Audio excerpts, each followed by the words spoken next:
জয় হরি বল। হরিচাঁদ ঠাকুরের নামে আমি শাওন বিশ্বাস শুরু করছি আজকের নতুন একটি ভিডিও। আজকের এই ভিডিওতে শ্রীমৎ অশ্বিনী চরিত নামক বইটি পাঠ করব ও সকল বিষয় আলোচনা করব। এই বইটি প্রণয়ন করেছেন শ্রী যতীন্দ্রনাথ বিশ্বাস। বইটির প্রকাশক শ্রী পদ্মনাথ ঠাকুর। ভিডিও এডিটর শ্রী শাওন বিশ্বাস। আজকের বিষয়বস্তু হল শ্রীমৎ অশ্বিনী চরিত, পৃষ্ঠা নাম্বার 11 থেকে 16 পর্যন্ত। ভিডিও পর্ব 2। আমার এই চ্যানেলে সূক্ষ্ম সনাতন ধর্ম ও লীলামৃত নিয়ে আলোচনা করে থাকি। আপনি যদি নমশূদ্র ও হরিচাঁদ ঠাকুরের ভক্ত হয়ে থাকেন তাহলে আমার এই চ্যানেলে সাবস্ক্রাইব করে পাশে থাকবেন। আমি আপনাদের মধ্যে ধর্মীয় জ্ঞান পৌঁছে দেওয়ার চেষ্টা করি।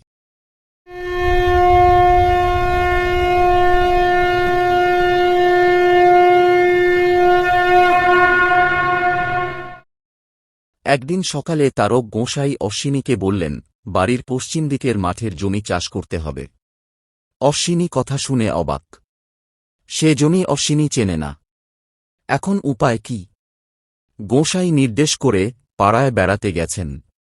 তখন অশ্বিনী লাঙ্গল জোয়াল কাঁধে নিয়ে গোহালে গিয়ে হালের গরুকে বলছেন, হে 33 কোটি দেবতা অধিষ্ঠিত শিবের বাহন বৃষগণ, তোমরা আজ আমার গুরুর সম্মান রক্ষা করো।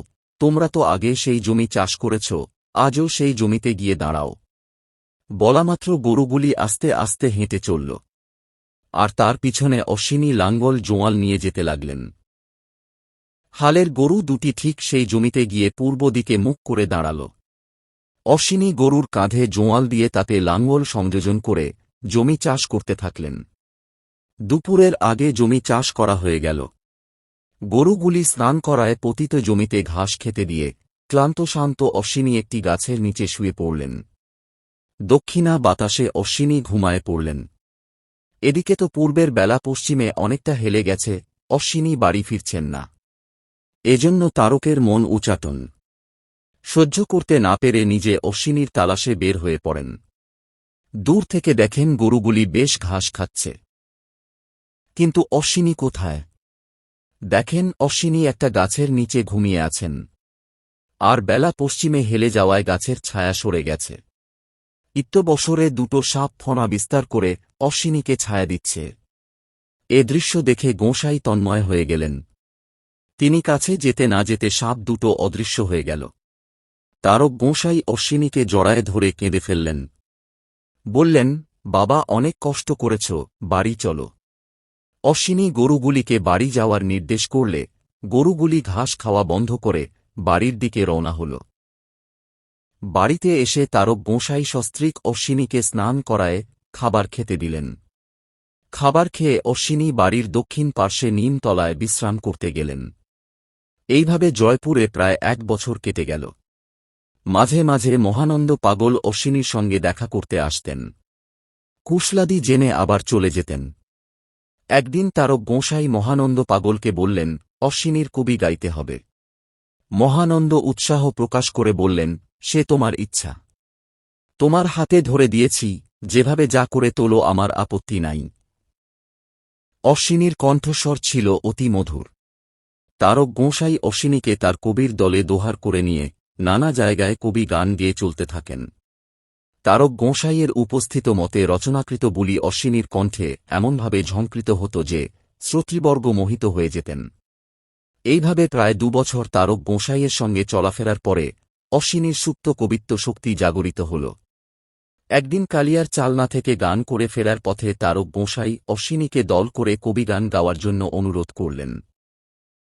অশ্বিনী মহানন্দ পাগল ও তাঁর পিতৃদেবের অনুমতি পেয়ে সানন্দে গোঁসাইয়ের উক্ত প্রস্তাব মেনে নিলেন।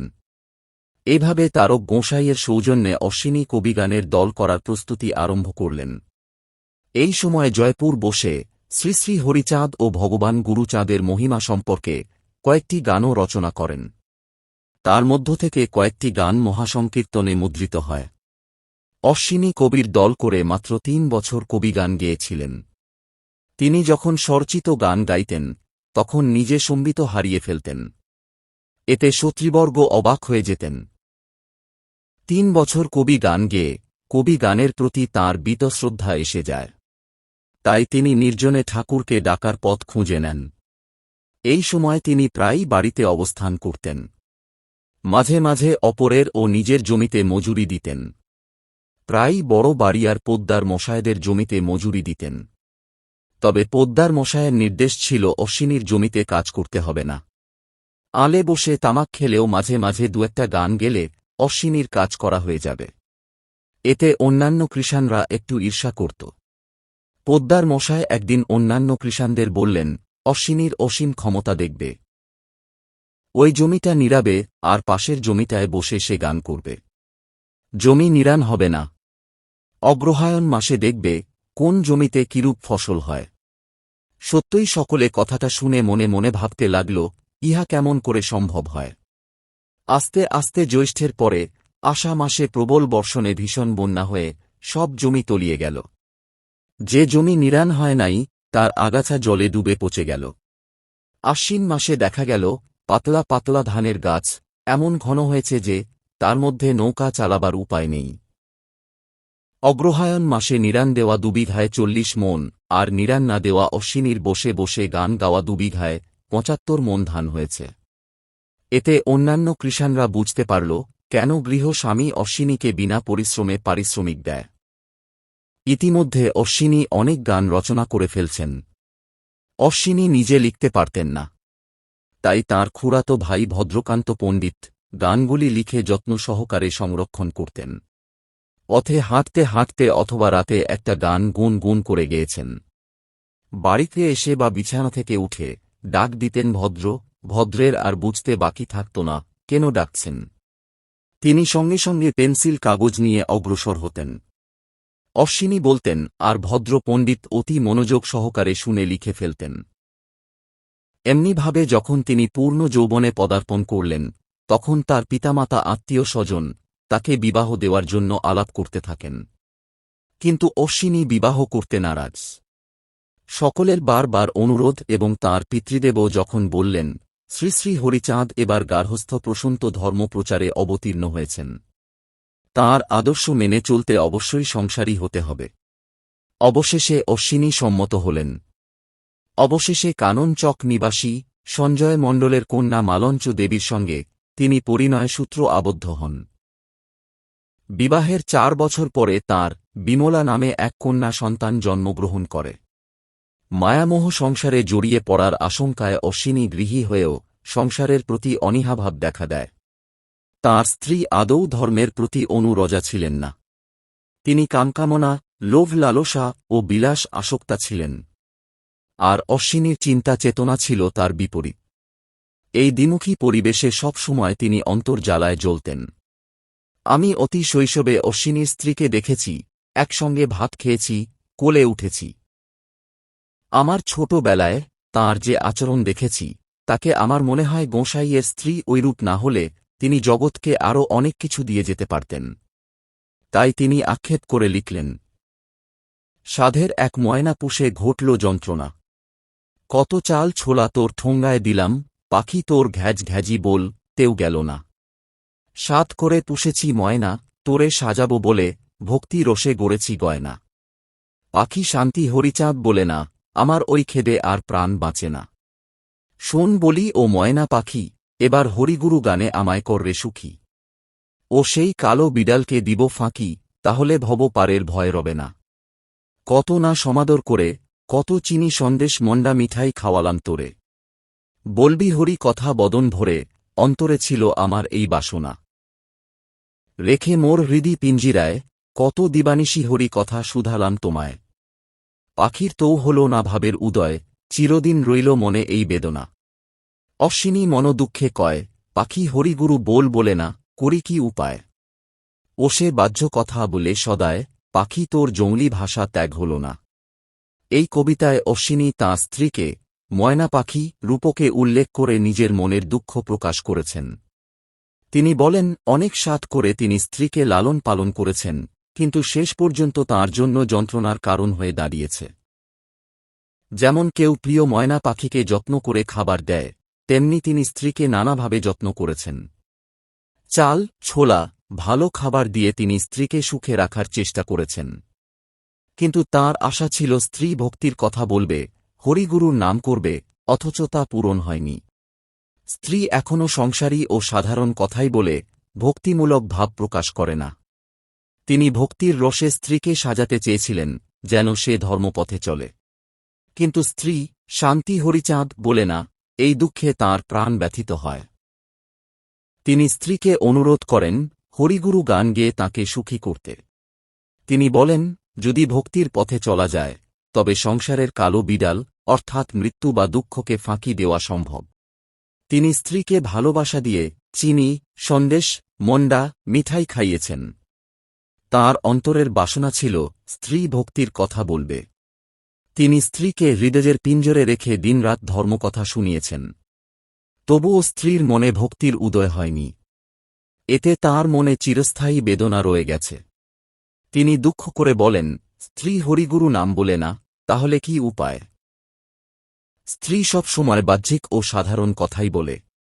তার স্বভাব এখনও জংলি পাখির মতো অপরিবর্তিত রয়েছে।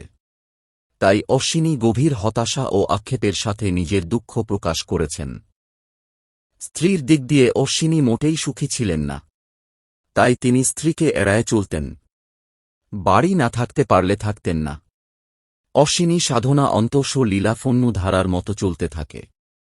সাংসারিক অভাব অনাটন স্ত্রীর আচরণ সব মিলায় তাঁকে সাধনার পথ থেকে একটুও বিচলিত করতে পারে নাই। অবশ্য অভাবকে তিনি সাদরে বরণ করে নিতে আগ্রহী ছিলেন। তাই তিনি লিখলেন, নিদান আমার বন্ধু বটে এই ভবের হাটে। নিদানে পড়িলে মনে কত ভাব উঠে। দিদান বন্ধু ধরে যারে, ভোগ বিলাসের দফা সারে। সুখ পৈশাচি তাড়িয়ে দূরে, দুঃখ সম্পত্তি দেয় গো জুটে। সুখ পেলে মন রয় না খাঁটি, ধরতে চায় সে বিষের বাটি। বোঝাই করে ময়লা মাটি, ডুবে মরে ভবের ঘাটে। দুঃখ ভার্যা, তাপ রজকিনী মনের ময়লা ঘুচান তিনি। দণ্ড সাবান জ্বালিয়ে ধনী, মনকে কাঁচে শাসন পাটে। দীনবন্ধু হরি যিনি, নিদানেরই বন্ধু তিনি। তত্ত্ব জেনে শুলপানি, সদায় সে শ্মশান ছোটে। দয়াল মহানন্দ বলে, গুরুদণ্ড না হইলে। কিসে মনের ময়লা খোলে, অশ্বিনী তুই যাস না চটে। পয়ারের ব্যাখ্যা। এই পদ্যে কবি অশ্বিনী মানুষের জীবনের এক গভীর আধ্যাত্মিক সত্য তুলে ধরেছেন। তিনি নিদান বা দুঃখকে প্রকৃত বন্ধু হিসেবে উল্লেখ করেছেন, কারণ এই সংসাররূপী হাটে দুঃখী মানুষকে সঠিক পথে ফিরিয়ে আনে। যখন মানুষ দুঃখে পড়ে, তখন তার মনে নানা চিন্তা ও আত্মসমালোচনার উদয় হয়, যা তাকে সত্যের পথে পরিচালিত করতে সাহায্য করে। কিন্তু যখন কেউ ভোগবিলাসে মগ্ন থাকে, তখন সে আসল লক্ষ্য ভুলে যায় এবং সুখের মোহে পড়ে নিজের সর্বনাশ ডেকে আনে। তিনি বলেন, সুখের সময় মানুষের মন স্থির ও পবিত্র থাকে না, বরং সে বিষের মতো আসক্তির দিকে ধাবিত হয়। ফলে মন নানা ময়লা ও কুপ্রবৃত্তিতে ভরে যায় এবং শেষ পর্যন্ত সে সংসারের ঘাটে ডুবে যায়, অর্থাৎ দুঃখ দুর্দশায় পতিত হয়। অন্যদিকে দুঃখকে তিনি ভার্যা বা সহচরী এবং রজকিনী বা ধোপার সাথে তুলনা করেছেন, যা মনের ময়লা দূর করে। দুঃখের কঠোরতা ও তাপ যেন সাবান ও আঘাতের মতো কাজ করে, যা মনকে শুদ্ধ করে এবং সৎপথে ফিরিয়ে আনে। এখানে দীনবন্ধু হরি বলতে ঈশ্বরের করুণাময় রূপকে বোঝানো হয়েছে, যিনি দুঃখের মাধ্যমেই মানুষকে নিজের দিকে আকর্ষণ করেন। শুলপানি বা শিব সর্বদা শ্মশানে অবস্থান করেন, এটি জীবনের নশ্বরতা ও দুঃখের সত্যকে স্মরণ করিয়ে দেয়। কবি দয়াল মহানন্দের বাণীর মাধ্যমে বোঝাতে চান, গুরুর শাসন বা দণ্ড ছাড়া মনের ময়লা দূর হয় না। তাই তিনি নিজেকেই উপদেশ দেন, যেন দুঃখ বা কষ্টে বিচলিত না হয়ে তা থেকে শিক্ষা নিয়ে আত্মশুদ্ধির পথে অগ্রসর হয়।